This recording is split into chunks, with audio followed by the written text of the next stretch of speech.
दोस्तों, मेरा नाम है प्रेम और आज मैं आपको अपनी अधूरी लव स्टोरी के बारे में बताने जा रहा हूँ। मेरी लव स्टोरी की शुरुआत उस समय हुई जब मैं एक डिलीवरी बॉय की जॉब कर रहा था। एक दिन मुझे किसी दूर के एरिया में डिलीवरी करने के लिए भेजा गया, क्योंकि उस एरिया में जो डिलीवरी बॉय जाता था उसकी तबीयत ख़राब हो गई थी। मैं उस एरिया के सारे पार्सल लेके गया और सभी को एक एक करके कॉल करने लगा। एक पार्सल अंजू नाम का था। मैंने उसे 3 बार कॉल किया, लेकिन उसका कोई रिप्लाई नहीं आया। मैंने सोचा कि इसे थोड़ी देर बाद कॉल करूँगा और फिर मैंने बाकी बचे हुए पार्सल पे कॉल करना शुरू कर दिया। मैं अब लगभग पार्सल डिलीवर कर चुका था, तो मैंने उस बचे हुए अंजू नाम के पार्सल पे दोबारा कॉल किया।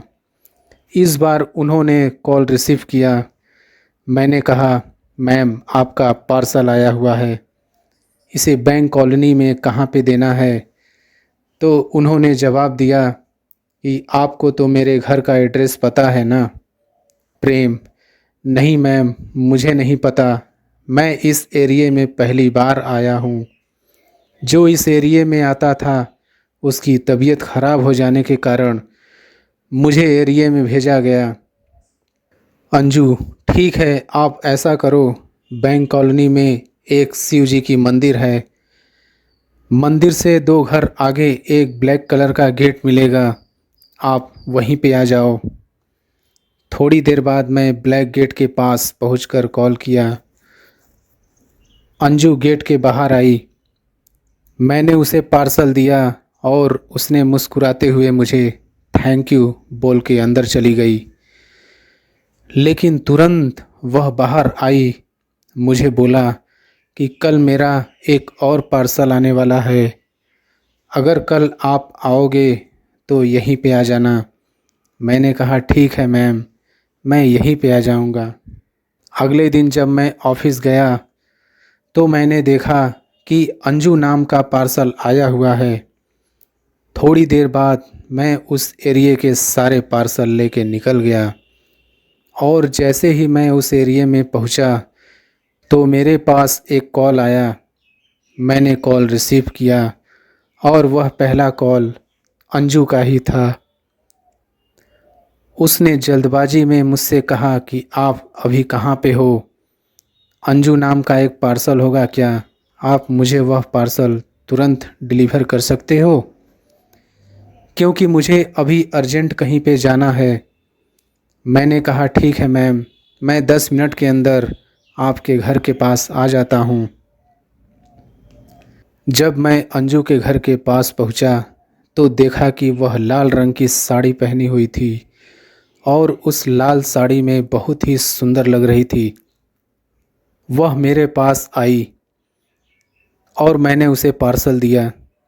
उसने मुझे कहा कि अभी मुझे तुरंत अपने फ्रेंड की शादी में जाना है और आपने मुझे समय पे पार्सल दे दिया, थैंक यू सो मच। और इतना कहकर वह चली गई।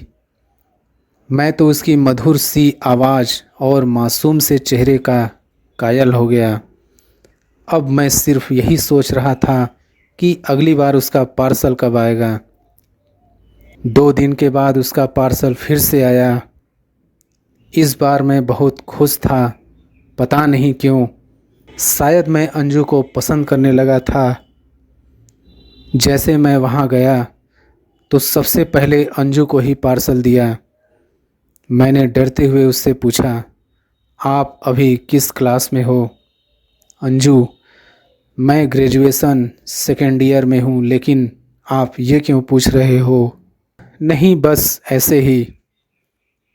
अंजू अंदर चली गई और बालकनी से मेरी तरफ देखने लगी।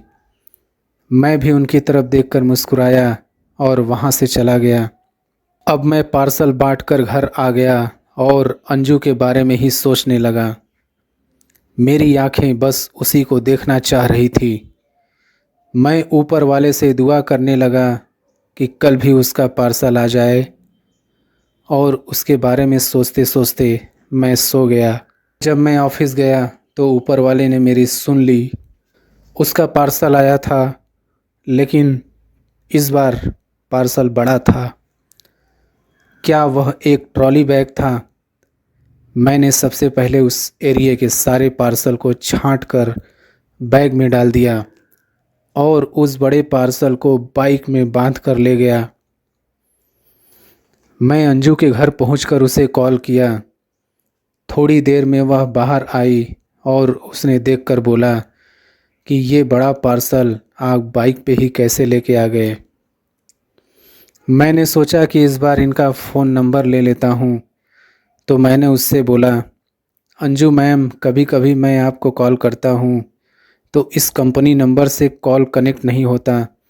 ऐसा करो, आप मुझे अपना पर्सनल नंबर दे दो। अगर कभी कॉल कनेक्ट ना हो तो मैं आपके पर्सनल नंबर पे कॉल कर सकूं। अंजू, ठीक है, आप लिख लो मेरा नंबर। वैसे आपका नाम क्या है? प्रेम। मेरा नाम प्रेम है। उसका फ़ोन नंबर मिलते ही मेरे दिल की धड़कनें बढ़ने लगी और उस दिन मेरी खुशी का ठिकाना नहीं था।